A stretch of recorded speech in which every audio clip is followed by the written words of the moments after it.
Hello and welcome to the Happy Hour TV, where we bring you trending and exciting news. How you doing today? I am Cece. Alright, this is a news update on the political scene. The Independent National Electoral Commission, Inec, has denied their own documents tendered as evidence by Abubakar Atiku of the People's Democratic Party in the ongoing election petition tribunal.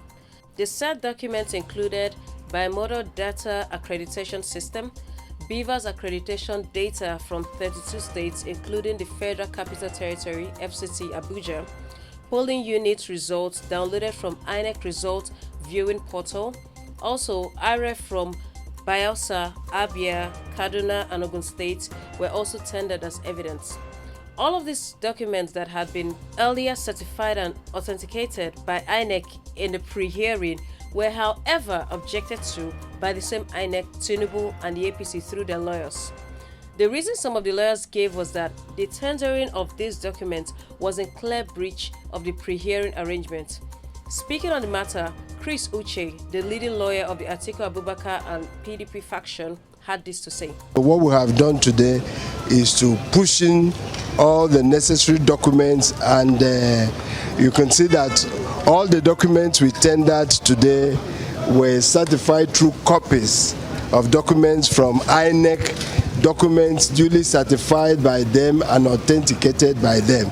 So we are now pushing in these documents. When we finish with this, then we'll proceed to calling our witnesses to provide oral testimony. So that's what we have done today. Thank you very much. In a related news, Peter Obi, the presidential candidate for the Labour Party, has suffered a setback on Wednesday, May 31st, in his quest to have Tinubu's victory overturned. His legal team informed the election court that they could not begin presentation of the documents due to the health-related challenges in the secretariat. On the behalf of the legal team, Awa Kalu informed the Justice Haruna-led panel that the unforeseen development had hit Peter Obi's legal team, in which one of their key representatives had taken ill. I told them we have unexpected developments at our secretariat. That is where we take off from. And related to illness. And I can't give you the full details of the illness. That is significant enough for me to ask for an adjournment. Never mind, the days we have, we will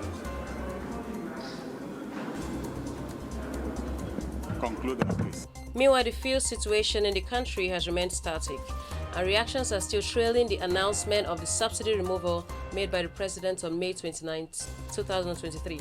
On the 31st of May, the federal government and the NLC had a meeting as regards the current market situation of the fuel subsidy removal, and the meeting ended in a deadlock.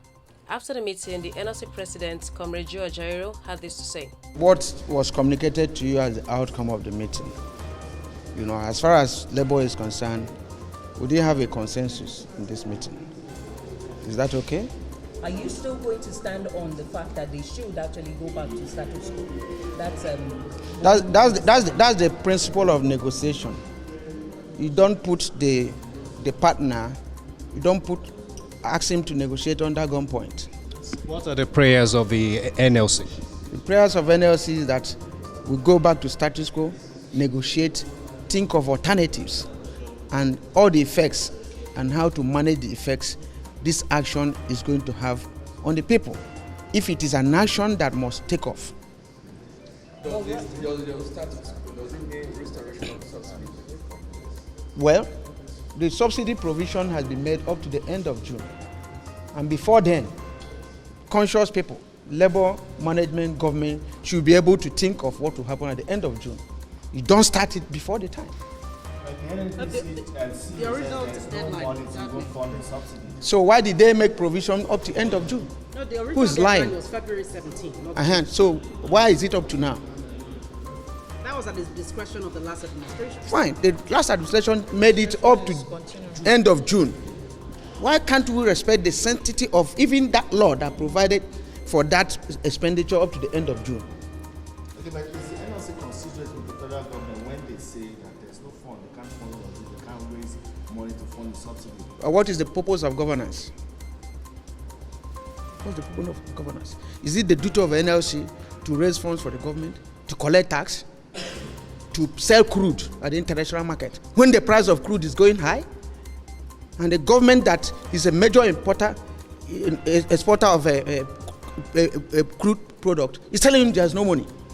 Other countries that are in the same scenario are eating fat. Mr. President, do you think it's realistic to continue payment of subsidy? Why do you keep on hammering on subsidy? What do you understand by subsidy? Has anybody explained to you the meaning of subsidy? What did they say is subsidy? Is there any country, even in the US, there's subsidy on wheat products? Is there any country that does not subsidize living of people, even if it by providing public transportation? Well, those are issues we are looking at. If you're a major, producer of crude, and you refine abroad, you carry the crude abroad and refine and bring it, definitely there will be difference in the price, and that's what they are paying. If your fathers establish a refinery and that refinery dies in your hands and you are now refining abroad, you ask yourself some questions. You have refineries, Kaduna, Warri, Sapele, Port Harcourt. Why are they not functioning? That we have to go and refine abroad. The transportation money, the refining cost at international price or rate, and we bring it back here. And the same government pays the difference in cost of what it is here and what it's internationally. That's the subsidy they are telling you about. So what happens if the government says they cannot? You are still talking in the sense of in the state of dictatorship. What will happen if this said? It's not all about conversation. It's not democratic way.